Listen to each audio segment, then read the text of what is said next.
इससे पहले की क्लास में हम एक वृत्ताकार धारावाही चालक तार लिए थे और उस वृत्ताकार धारावाही चालक तार के कारण उसके केंद्र पर उत्पन्न चुंबकीय क्षेत्र का व्यंजक निकाले थे। अब सेम वही चीजें रहेंगे कि इसमें एक धारावाही वृत्ताकार चालक तार लेंगे, बट उसके केंद्र पर चुंबकीय क्षेत्र न निकाल के उस वृत्ताकार धारावाही चालक तार के कारण उसके अक्ष पर चुंबकीय क्षेत्र निकालेंगे।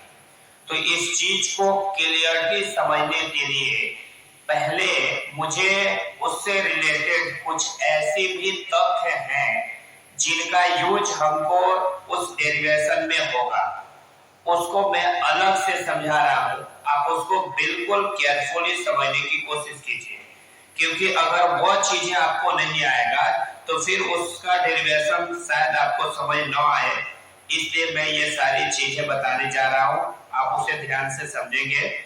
और अगर हमारे चैनल पे आप नए हैं तो मेरे चैनल को सब्सक्राइब कर दें, शेयर करें, कमेंट करें और साथ में लाइक भी कर दें। अब हम बात कर रहे हैं उससे रिलेटेड कुछ चीजों का, इंटरेस्टेड है ये, क्योंकि जो ये वाला फार्मूला मैं निकालने जा रहा हूं, किसी वृत्ताकार धारावाही कुंडली के अक्ष पर चुंबकीय क्षेत्र, तो ये वाला जो जो ये फार्मूला निकालने जा रहा हूं, ये बायो-सैवर्ट के नियम का अनुप्रयोग है। दैट मींस इसमें बायो-सैवर्ट का नियम लगेगा।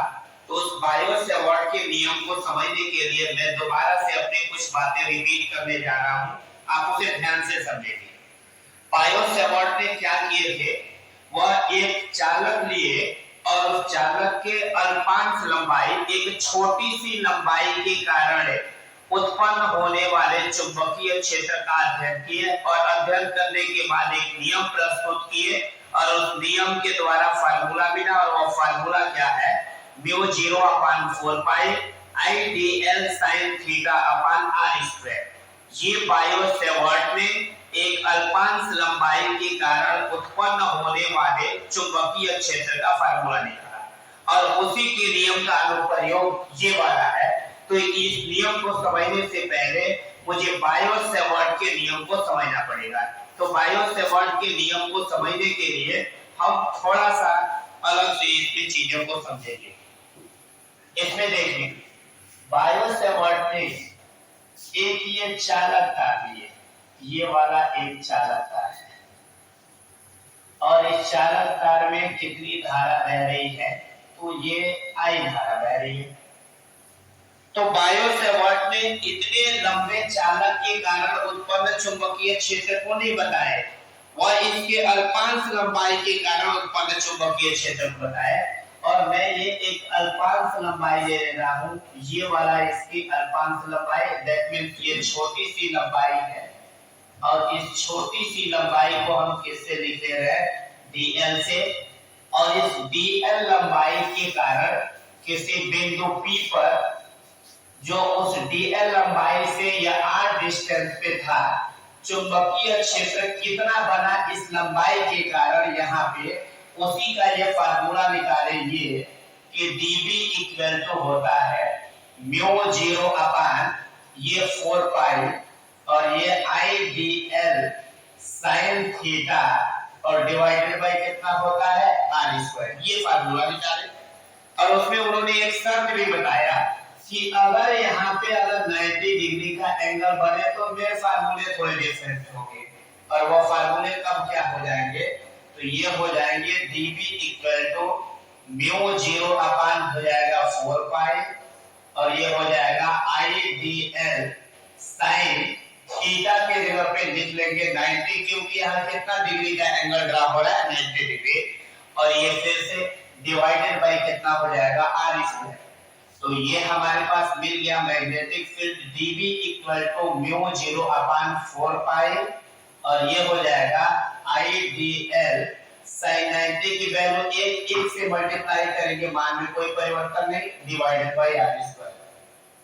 इसका मतलब ये हुआ कि अगर 90 डिग्री का एंगल बन रहा है उस दशा में हमारे पास चुंबकीय क्षेत्र कितना मिलेगा, तो ये dv equal to mu 0 upon 4 पाई और idl अपान सिर्फ कितना हो जाएगा r स्क्वायर। कब, जब 90 डिग्री का एंगल ड्रा होगा तब। अगर 90 डिग्री का एंगल न दिया हो, थीटा डिग्री दिया हो, तो हम इसी फार्मूले को यूज करेंगे।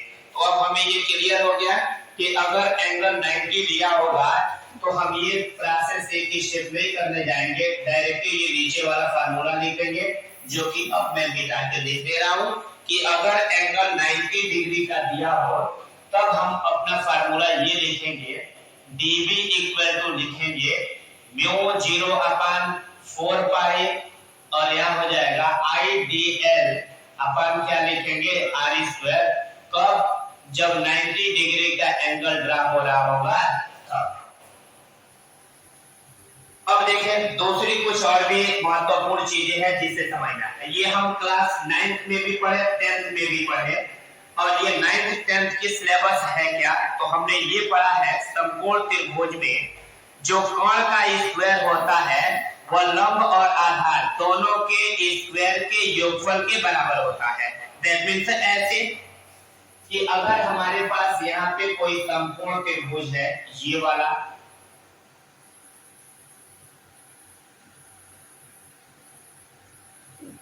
इसमें इसकी वैल्यू x दे दिया हो, इसकी वैल्यू a दे दिया हो, इसकी वैल्यू क्या दे दिया हो r, तो हमें ये r स्क्वायर बराबर क्या फार्मूला होता है, कोण स्क्वायर इक्वल टू लंब square plus Aadhaar square. That means ये a स्क्वायर प्लस क्या हो जाता है x स्क्वायर।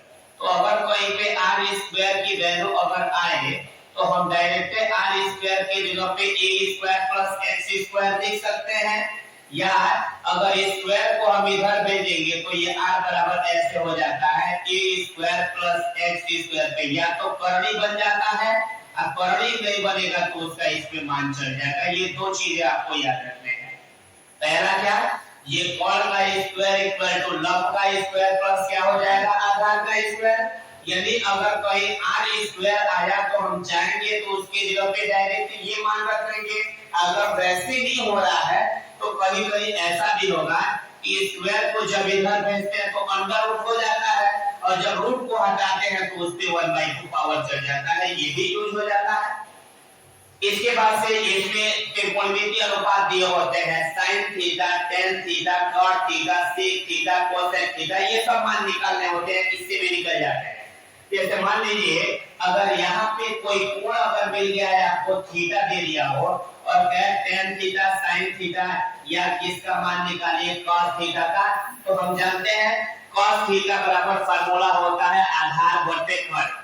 तो ये आधार बटे कर्ण होता है, तो चूंकि जब यहाँ पे आधार बटे कर्ण कैसे यूज करेंगे, तो हम जानते हैं जो कोण यहाँ पे लेते हैं हम, तो उस कोण के सामने की भुजा लंब बन जाती है। क्या बन जाती है बाबू, लंब। और जो तिरछी भुजा होती है ये हमेशा क्या होती है, कोण। तो ये लंब हो गया, ये कोण, तो बच कौन सा गया, ये आधार बच गया। तो अगर cos थीटा बराबर मैं फार्मूला पूछूं तो cos थीटा बराबर फार्मूला होता है ये आधार बटे कोण होता है।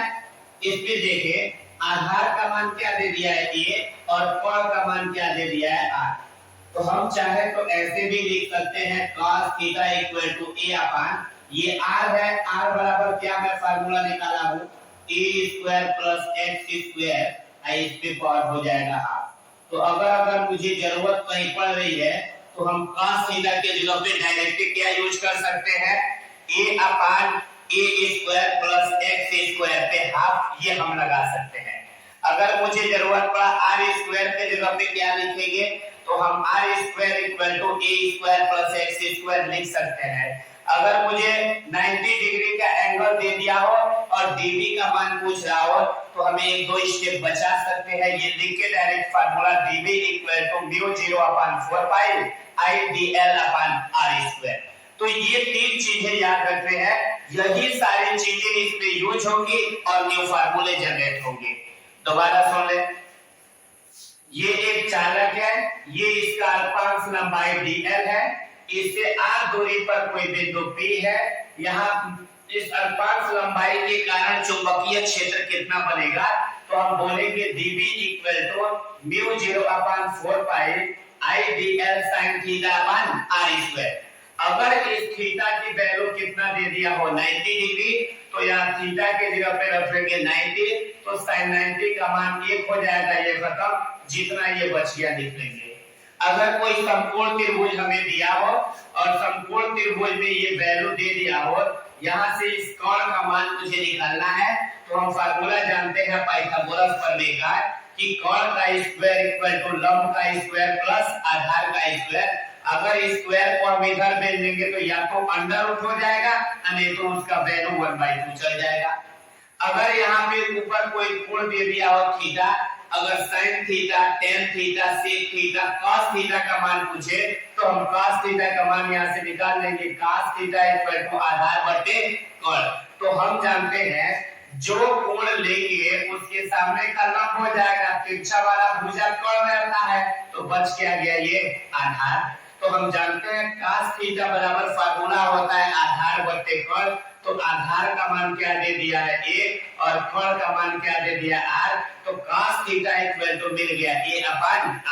अब हम क्या करेंगे, सब्स्टिट्यूट कर देंगे r की value, cos theta equal to a/, ये r है, r का मान ऑलरेडी यहाँ दिया है, ये वैल्यू भर देंगे।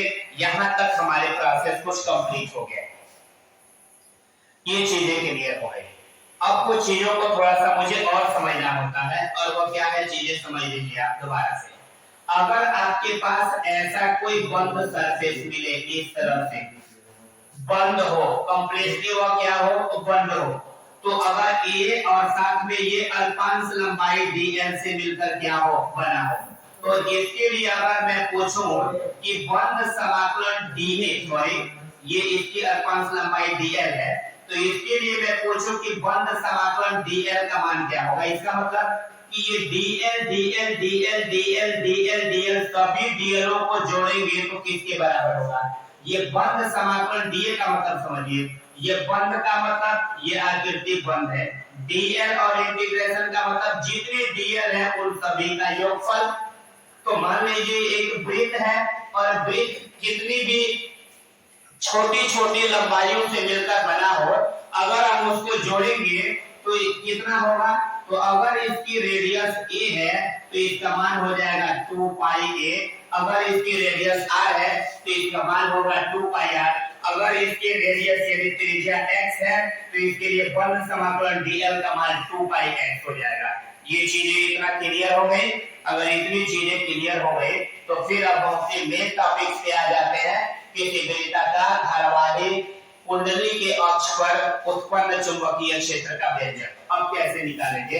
तो ये सारी चीजें नोट में है, आपको ध्यान में रखने हैं, ये आप बहुत ज्यादा ध्यान में रखते हैं, थोड़ी सी भी असुविधा होगी तो ये चीजें समझ नहीं आएंगी। अब आते हैं हम अपने टॉपिक पे, इसे ध्यान से देखेंगे। लिखा है किसी वृत्ताकार धारावाही कुंडली, तो हम क्या करेंगे, एक वृत्ताकार धारावाही कुंडली बना लेंगे, ये वाला कुंडली है,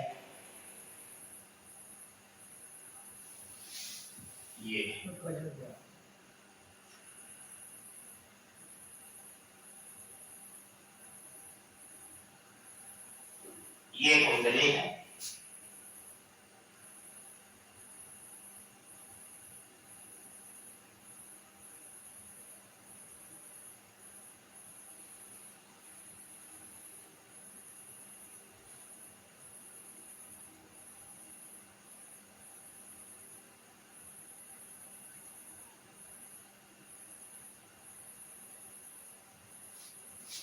यार थोड़ी सी डिस्टर्ब है, आप सही कर लेंगे अपना, मेरा तो चलेगा यार।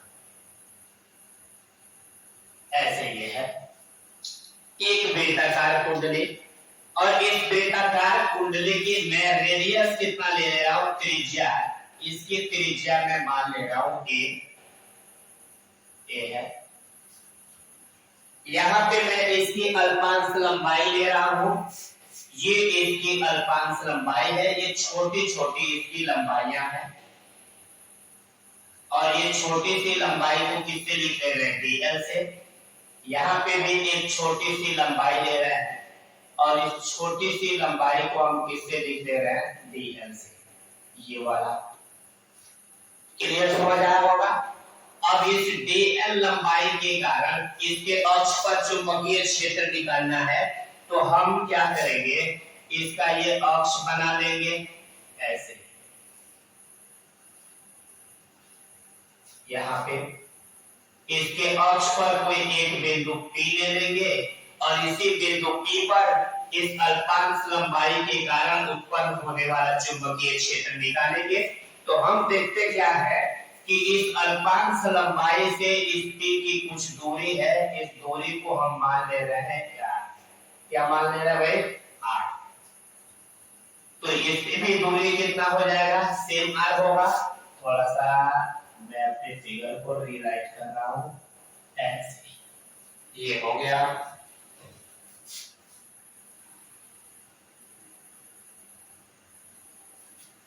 अब देखेंगे, दोबारा सुन लीजिए, ये वृत्ताकार कुंडली है और इस वृत्ताकार कुंडली में बहने वाली धारा कितनी है, ये आई है, यानी ऐसे धारा बह रही है, ऐसे जा रही है। चूंकि ये कुंडली 3 डायमेंशनल है, इसलिए 2 डायमेंशनल में उतनी चीजें क्लियर नहीं होगी, बट हम समझाने की आपको कोशिश करेंगे कि ये वृत्ताकार कुंडली है कैसी, तो आप थोड़ा सा समझेंगे ये वृत्ताकार कुंडली कैसी है।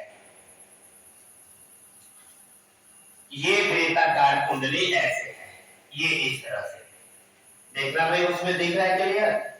ये वृत्ताकार कुंडली ऐसे है, ऐसे ये वाला, ये 3 डायमेंशनल ऐसे वृत्ताकार कुंडली है और इसमें बहने वाली धारा ऐसे बह रही है, यानी ऐसे जा रही है, फिर ऐसे होके आ रही है, फिर इस तरह से जा रही है। दैट मींस इसमें धाराओं की डायरेक्शन ये है। अब समझ लीजिए, ये मैं क्या बोला हूं, दोबारा सुन लीजिए। ये एक ऐसी कुंडली है, ये इसमें मैं धारा की डायरेक्शन कैसे बनाया हूं, ये वाला अंदर है, ये सीधा है और ये वाला क्या है, बाहर, यानी ऐसे एंटी क्लॉकवाइज इस तरह से धाराएं बह रही है यहाँ पे। तो ये धाराएं अंदर जा रही है, दैट मींस इस तरह से होके ये धाराएं अंदर जा रही है और यहाँ से होके क्या कर रही है, ये बाहर निकाल रहे हैं।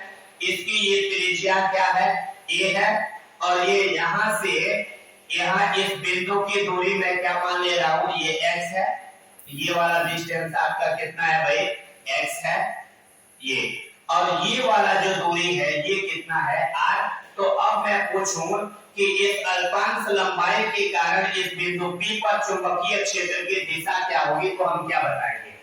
तो आप देख लीजिए, सिंपल सा तरीका है इस पे दिशा ज्ञात करने के लिए। इस जो ये वाला कुंडली दिख रहा है, इसमें ऐसे एंटी क्लॉकवाइज धारा बह रही है, यानी धाराओं की डायरेक्शन क्या है, ऐसे जा रही है और ऐसे आ रही है। तो धाराएं चूंकि इधर से ऐसे बाहर आ रही है, तो जिस दिशा में धारा आ रही है हम अंगूठा उस दिशा में कर लेंगे, और चुंबकीय क्षेत्र की इस बिंदु पे निकाल दिया तो अंगुलियां चुंबकीय क्षेत्र की दिशा में। दोबारा धारा इसमें ऐसे जा रही है तो अंगूठा इस दिशा में हो गया, और यहाँ चुंबकीय क्षेत्र निकालना है तो अंगुलियां उस दिशा में हो गया। तो दाहिने हाथ के हथेली के तल के लंबवत ऐसे चुंबकीय क्षेत्र होगा ना, यदि चुंबकीय क्षेत्र ऐसे किधर होगा, बाहर की ओर होगा।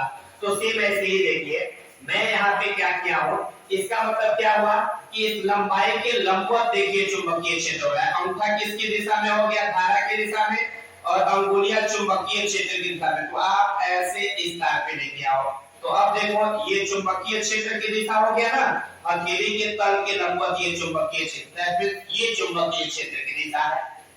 तो सेम आप देखेंगे इसमें कि ऐसे मैं कुंडली रखा हूं, इस कुंडली में ऐसे धाराएं प्रवाहित होकर इस तरह से ऐसे आ रही है, और यहाँ से ये r डिस्टेंस पर एक बिंदु P है और साथ में x पर है। तो अब इस लंबाई के कारण यहाँ चुंबकीय क्षेत्र लंबवत ऐसे बाहर की ओर हो रही है ना, तो हम वही क्या करेंगे, यहाँ पे रिप्रेजेंट कर देंगे डायरेक्शन ऑफ मैग्नेटिक फील्ड, यानी चुंबकीय क्षेत्र की दिशा ये यहाँ रिप्रेजेंट कर रहे हैं, यानी यहाँ पे चुंबकीय क्षेत्र ऐसे होगा इस तरह से। और इस चुंबकीय क्षेत्र का परिमाण हम कितना लिख ले रहे हैं, मान लेंगे ये dl लंबाई के कारण है, तो यहाँ उत्पन्न होने वाला चुंबकीय क्षेत्र कितना होगा, तो dv होगा। जैसे ही यहाँ पे चुंबकीय क्षेत्र उत्पन्न होगा, तुरंत इस पर 2 घटक काम करने लगेंगे, एक ये क्षैतिज घटक हो जाएगा और दूसरा ये क्या होगा, ऊर्ध्वाधर घटक। ऐसे काम करेगा, इस तरह से। एक क्षैतिज घटक होगा और दूसरा क्या होगा, ऊर्ध्व घटक होगा। तो हम जानते हैं अगर इसके यहाँ इसके साथ अगर थीटा कोण बनता है तो इसके साथ भी कितना कोण बन जाता है, थीटा। तो हम जानते हैं क्षैतिज घटक हमेशा कितना होता है, cos थीटा, और ऊर्ध्व घटक कितना होता है, sin थीटा। चूंकि ये dv इस डायरेक्शन में जा रहा है तो हम इसके साथ dv लिख लेते हैं, इसके भी साथ क्या लिख लेते हैं, dv। इसका मतलब कि इस चुंबकीय क्षेत्र का क्षैतिज घटक कितना वर्क करेगा, dv cos थीटा, तो ऊर्ध्व घटक कितना काम करेगा, dv sin थीटा। लेकिन अगर वही कोण यहाँ पे मान दिए तो ये dv cos थीटा हो जाता, तो ये कितना होगा, dv sin थीटा। तो यहाँ पे अगर कोण थीटा होता तो यहाँ पे भी क्या बन जाता, थीटा। तब भी हम आसानी से डेरिवेशन निकाल देते। बट मैं यहाँ पे कोण थीटा माना हो तो इसके क्षैतिज घटक पे कौन सा काम करेगा घटक, dv cos थीटा, और ऊर्ध्व घटक में क्या काम करेगा, dv sin थीटा। ये मान लीजिए कि ये अभी इतने अल्पांश लंबाई के कारण यहाँ दो फोर्स काम किए, एक dv cos थीटा, दूसरा क्या काम किया, dv sin थीटा। तो इस लंबाई के कारण भी तो इधर चुंबकीय क्षेत्र होगा और यहाँ पे भी दो घटक काम करेंगे, एक dv cos थीटा हो जाएगा और दूसरा dv sin थीटा। तो से वही काम करने जा रहे हैं कि इस लंबाई के कारण भी यहाँ चुंबकीय क्षेत्र बनेगा, ऐसे।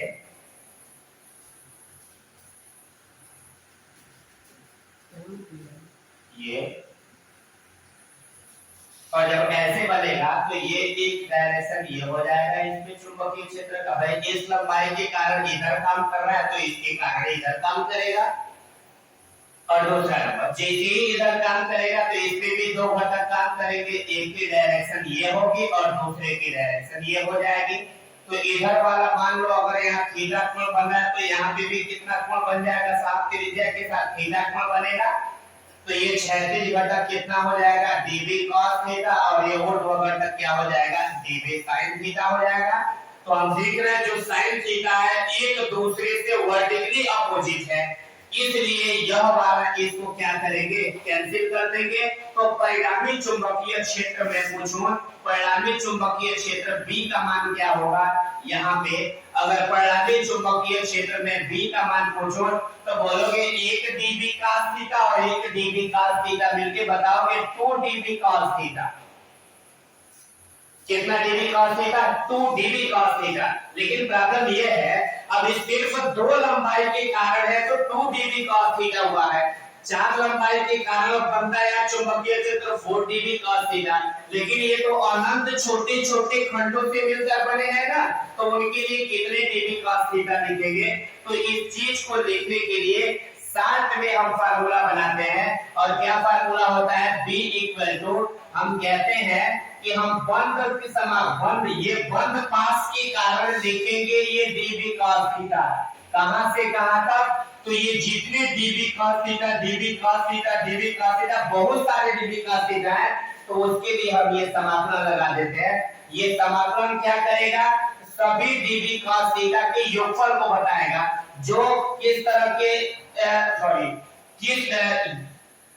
जितने dv cos थीटा होंगे ये समाकलन उन सभी का योगफल बताएगा, और वो कैसा आकृति होगा, वो बंध आकृति होगा। तो इसलिए आपको याद रखना है कि पूरे बंध किसी वृत्ताकार धारावाही कुंडली के कारण अगर परिणामी चुंबकीय क्षेत्र पूछे तो आपको डायरेक्ट बताना है b इक्वल टू ये बंध समाकलन dv into cos theta. Clear हो गया, ये दोबारा एक बार रिपीट कर रहे हैं या थोड़ी सी कंफ्यूजन हुई आपको।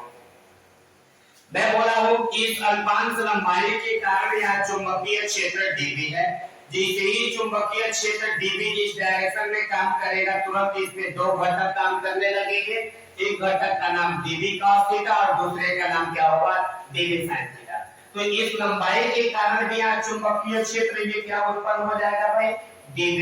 तो इसमें भी दो घटक काम करेंगे, एक क्षैतिज और एक ऊर्ध्व घटक। तो क्षैतिज घटक dv cos थीटा और ऊर्ध्व घटक क्या होगा, dv sin थीटा। ये दोनों एक दूसरे से वर्टिकली अपोजिट है, ये एक दूसरे को कैंसिल कर देंगे। दैट मींस ये कुछ ऐसे बनेगा, इस तरह ये चुंबकीय क्षेत्र बनेगा, ऐसे इस तरह से। और जितने लंबवत नीचे ऊपर है कैंसिल कर देंगे, सिर्फ इस डायरेक्शन वाले ऐसे रहेंगे, इस तरह ये बना रहेगा चुंबकीय क्षेत्र। तो वही मैं कह रहा हूं कि यहाँ पे ये सब ऐसे चुंबकीय क्षेत्र, मान लीजिए अनंत छोटे छोटे लंबाई के कारण है, तो ये कोई ऐसे होगा, कोई ऐसे होगा, कोई अंदर की ओर होगा, इस तरह से ये बन जाएंगे, ऐसे चुंबकीय क्षेत्र बन जाएगा। तो अब क्या करेंगे, दोबारा सुन लीजिए कि इस लंबाई के कारण dv बना, दो घटक, एक dv cos theta, dv sin theta, इसके कारण भी dv cos theta, dv sin theta, ये कैंसिल कर दिए, जिनकी डायरेक्शन सेम है जुड़ गया। तो भाई दो यहाँ छोटी छोटी लंबाई लिए तो दो तो dv cos थीटा मिला, ऐसे बहुत सारे छोटे छोटे लंबाई ले लेंगे तो कितना मिलेगा, तो उसके लिए निकालने के लिए हम क्या करेंगे, ये इंटीग्रेशन कर लेंगे। किसका इंटीग्रेशन करेंगे, तो जितने dv cos थीटा मिलेंगे उन सभी dv cos थीटा का इंटीग्रेशन क्या करता है, सबको जोड़ देता है, तो उन सभी का योगफल। अब कैसा हुआ होगा कुंडली, तो ये बंद कुंडली है, तो इसलिए ये क्लोज्ड dv cos थीटा लिख देते हैं। तो जब आप भी किसी कुंडली के कारण परिणामी चुंबकीय क्षेत्र का मान पूछेगा तो आप भी बताओगे B इक्वल टू ये बंद समाकल dv इनटू cos थीटा। अब यहां से हम आसानी से अपने वैल्यू को निकालेंगे और इससे पुट कर देंगे। तो सबसे पहले अब ये फिगर आपको समझ आ गया होगा, इस फिगर में जो जो चीज दिया है पहले उसको लिखेंगे, फिर बायो सेवर्ट के नियम से ये डेरिवेशन करेंगे। तो चित्र में हम क्या देख रहे हैं भाई, हम देख रहे हैं चित्र में एक त्रिज्या की एक वृत्ताकार धारावाही कुंडली दिखाया गया है। क्या बोलेंगे, चित्र में ऐसे, चित्र में एक त्रिज्या का एक वृत्ताकार धारावाही कुंडली दिखाया गया है, जिसमें प्रवाहित होने वाली धारा क्या है, आई है।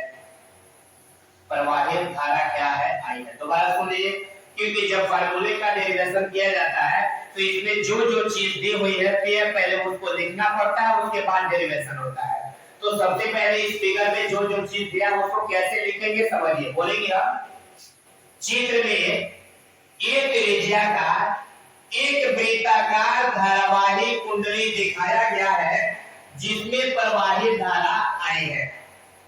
दोबारा सुन लीजिए, चित्र में एक त्रिज्या का एक वृत्ताकार धारावाही कुंडली दिखाया गया है, जिसमें प्रवाहित धारा आई है। उसके बाद बोलेंगे इसके केंद्र से x दूरी पर, और वह दूरी कैसा होनी चाहिए, अक्ष पर होनी चाहिए। ये केंद्र O है, लिख दे रहे हैं यहाँ केंद्र है।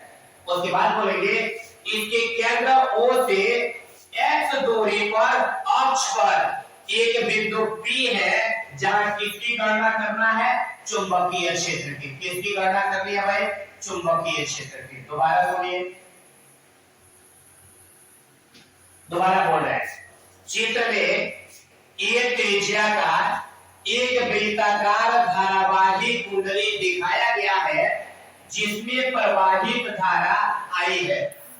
इसके केंद्र O से x दूरी पर अक्ष पर एक बिंदु P है, जहां चुंबकीय क्षेत्र की गणना करनी है। दोबारा सुनिए, क्या बोलेंगे, चित्र में एक त्रिज्या का एक वृत्ताकार धारावाही कुंडली दिखाया गया है, जिसमें प्रवाहित धारा क्या है, आई है। उसके बाद बोलेंगे इसके केंद्र O से x दूरी पर अक्ष पर एक बिंदु P है, जहां चुंबकीय क्षेत्र की गणना करनी है।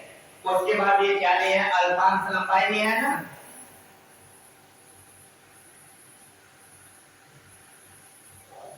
ये उसके बाद देख लीजिए, सॉरी ये अल्पांश लंबाई है।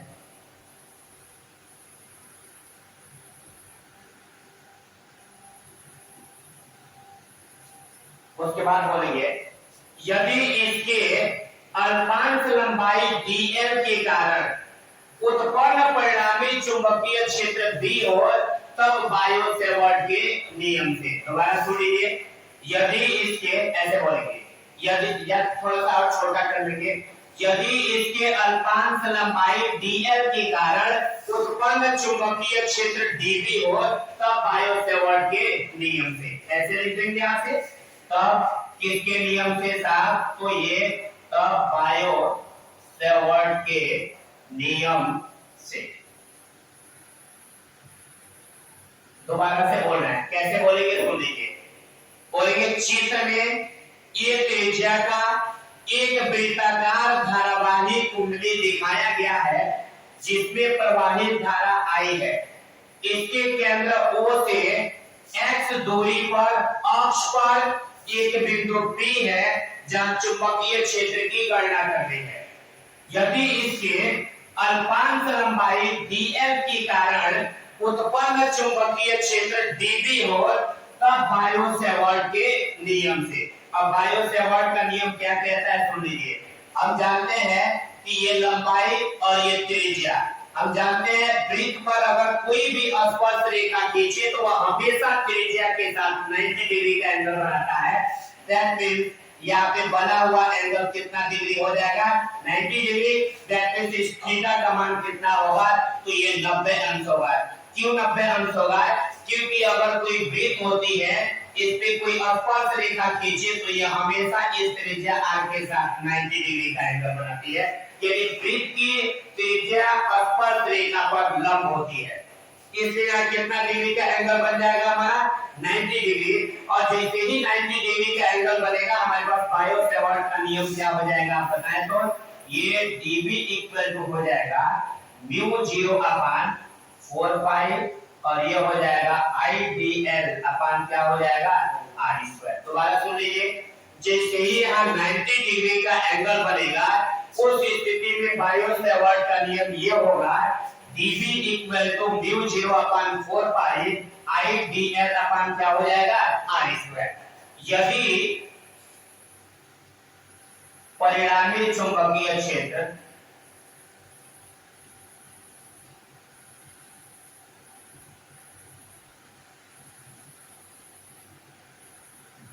B हो तो इसका मतलब क्या हुआ कि जितने DL DL DL DL लंबाई ये हैं इन सभी लंबाइयों के कारण इस बिंदु P पे कुल चुंबकीय क्षेत्र कितना हो B हो। तब इस B का मान कैसे निकालेंगे तो मैं बताया हूँ इस B का मान निकालने का फार्मूला है ये बंद समाकलन dB इनटू क्या हो जाएगा cos थीटा। अब यहाँ मान भरे और इसका रिजल्ट निकालें। ये देखिए B इक्वल टू आपका फार्मूला हो जाएगा ये हमारे पास ये बंद समाकलन यहाँ dB आया है तो dB का मान कितना हमारे पास है ये μ0 अपान क्या है 4 पाई और ये क्या है IDL डिवाइडेड बाय यहाँ कितना दे दिया है r स्क्वायर। ये किसका मान dB है तो dB का मान ये पूरा उठा के आप भर दिए साथ में बचा क्या है cos थीटा। तो यहाँ लिख लेंगे cos थीटा। वैल्यू पुट करेंगे तो ये देखिए B इक्वल टू हो जाएगा यहाँ ये बंद समाकलन ये μ0 अपान कितना हो जाएगा 4 पाई और यहाँ पे हो जाएगा ये IDL ये r स्क्वायर आया है तो हम r स्क्वायर का मान क्या बोल दिए हैं आपको a स्क्वायर प्लस कितना है x स्क्वायर। पहले ही आप निकाल दिए हैं कि r स्क्वायर का मान क्या यूज करेंगे a square plus x square क्योंकि ये एक संपूर्ण त्रिभुज है यही वाला काट के आप यहाँ बना लो और यहाँ से r स्क्वायर का मान निकालोगे तो आएगा a square plus x square. फिर इनको ये cos थीटा है आप देखिए यहाँ पे भी कोण कितना बन रहा है थीटा भले थीटा का मान 90 डिग्री हुआ है तो यहाँ पे कोण क्या है थीटा तो इस फिगर में भी कोण थीटा है। इसकी लंबाई कितनी है a तो यहाँ भी लंबाई है। इसकी लेंथ क्या है x तो ये भी है x। ये वाला क्या है r तो ये भी कितना दे दिया r तो यहाँ से cos थीटा का मान क्या निकला है cos थीटा का मान a upon a square plus x square पे हाफ तो वही cos थीटा के जगह पे रख देंगे a अपान ये a square plus x square पे क्या लिख देंगे हम हाफ लिख देंगे। ये चीजें क्लियर हो गया। तो अब देखते हैं ये b इक्वल टू जो कांस्टेंट राशियां हैं उसको हम बाहर कर लेते हैं और जो कांस्टेंट राशियां नहीं रहती है उनको अंदर रखते हैं। तो इसमें देखिए इसमें बदलने वाली सारी इसमें राशियां नियतांक है। ये त्रिज्या भी नियतांक यहाँ से दूरी भी नियतांक ये x भी नियतांक बहने वाली धारा भी नियतांक। तो कौन नियतांक नहीं है तो ये सिर्फ dl को छोड़ के बाकी सारी राशियां क्या है नियतांक है। dl के अलावा और कोई भी ऐसी राशि नहीं है जो नियतांक ना हो सिर्फ इसमें dl नियतांक है इसलिए dl को अंदर रख के बाकी सबको कहाँ कर लेंगे बाहर। तो ये बार होगा तो कैसे हो जाएगा, ये होगा म्यू 0 अपान हो जाएगा 4 पाई, यहाँ देखिए क्या क्या बार होगा, ये हो जाएगा आई, ये क्या हो जाएगा ए, यहाँ देखिए ए स्क्वायर प्लस एक्स स्क्वायर और अंडर रूट पे ए स्क्वायर प्लस एक्स स्क्वायर। तो मैंने आपको बताया था पहले कि पहले अगर x square into x cube आए तो ये दोनों जगह x x होता है तो x लिख के इसके घातों को जोड़ देते हैं, 3 और 2 मिलके 5 होता है। ऐसे ही इसमें भी आप देखेंगे दोनों जगह a square plus x square a square plus x square है तो हम a square plus x square लिख लेंगे और इनके घातों को जोड़ देंगे, इसमें कुछ भी नहीं है तो 1 है ना, तो 1 और 1/2 जोड़ देंगे तो ये आ जाएगा 3/2। अब बचेगा बंद समाकलन, सिर्फ यहाँ क्या बच जाएगा ds। अब देखिए ये क्या हो जाएगा हमारे पास फार्मूला, ये b इक्वल टू हो जाएगा म्यू 0 अपान 4 पाई और ये हो जाएगा i into a divided by a square plus x square पे 3/2। यहाँ देखें ये हमारे पास जो आकृति है ये एक वृत्ताकार है और मैं आपको बताया हूँ कि अगर कोई वृत्ताकार आकृति होगी जिसकी त्रिज्या a होगी तो उसके लिए बंद समाकलन dA का मान कितना होगा, तो आप क्या बताएंगे, तो ये बोलेंगे 2 पाई a होगा। क्लियर हो गया, बंद समाकलन dL का मान, बंद समाकलन dL का मान कितना हो जाएगा 2 पाई a। अब गुणा कर दिए रिजल्ट हो जाएगा, ये देखिए ये 2 दूरी के कितना हो जाएगा 4, तो हमारे पास रिजल्ट मिलेगा b इक्वल टू म्यू 0 अपान ये पाई से ये पाई भी खत्म हो गया, म्यू 0 अपान कितना हो जाएगा, सिर्फ यहाँ पे 2 हो जाएगा और यहाँ पे देखिए क्या हो जाएगा, ये i इनटू a का गुणा a में होगा क्या हो जाएगा a स्क्वायर डिवाइडेड बाय ये क्या हो जाएगा a square plus x square पे और कितना हो जाएगा 3/2। ये है मैग्नेटिक फील्ड इसी कुंडली के अक्ष पर। अब देख लीजिए अगर इस कुंडली में फेरों की संख्या n यानी n ऐसे जो फेरे लपेटे गए वायर लपेटे गए हैं, अगर इसमें n फेरे लपेटे गए हैं तो क्या फार्मूला होगा, तो लिख दे रहे हैं एक स्टेप और बढ़ा लेते हैं। यदि कुंडली में फेरों की संख्या n हो तब हमारे पास फार्मूला हो जाएगा ये b इक्वल टू हो जाएगा म्यू 0 अपान 2 आपस इसके साथ l जुड़ जाएगा n i a square divided by हो जाएगा a square plus x square पे 3/2। यदि हमारे पास फार्मूला निकलता है ये वाला। इसमें अगर किसी को कोई असुविधा होगी तो कमेंट में आप हमसे बात कर सकते हैं, कमेंट करेंगे, मैं पूरी रिप्लाई आपको दे दूंगा, सारी चीजें व्यवस्थित ढंग से समझा दूंगा। तो ये किसी वृत्ताकार धारावाहिक कुंडली के अक्ष पर उत्पन्न चुंबकीय क्षेत्र का ये व्यंजक है। अब देखिए इसमें थोड़ी सी कुछ और चीजें होती है जो हम लोग को समझना कुछ ज्यादा जरूरी होता है। ये हम लोग पढ़े भी है स्टार्टिंग में भी कि जो दूरियां फिजिक्स में बहुत ज्यादा छोटी होती है उनका वर्ग करने पे वो और छोटी हो जाती है, तो उन दूरियों को जोड़ते और घटाते वक्त छोड़ देते हैं। तो इसमें भी देखिए कुछ ऐसी दूरियां हैं जो बहुत ज्यादा छोटी है, छोटी राशियों का वर्ग करने पे वो और छोटी हो जाती है, इसलिए उन्हें जोड़ते और घटाते वक्त छोड़ देते हैं। तो जब मैं इसका स्पेशल केस बताऊंगा तो उसके बारे में भी जिक्र कर देंगे। फिलहाल इतना ही, फिर क्लास ओवर हो रहा है।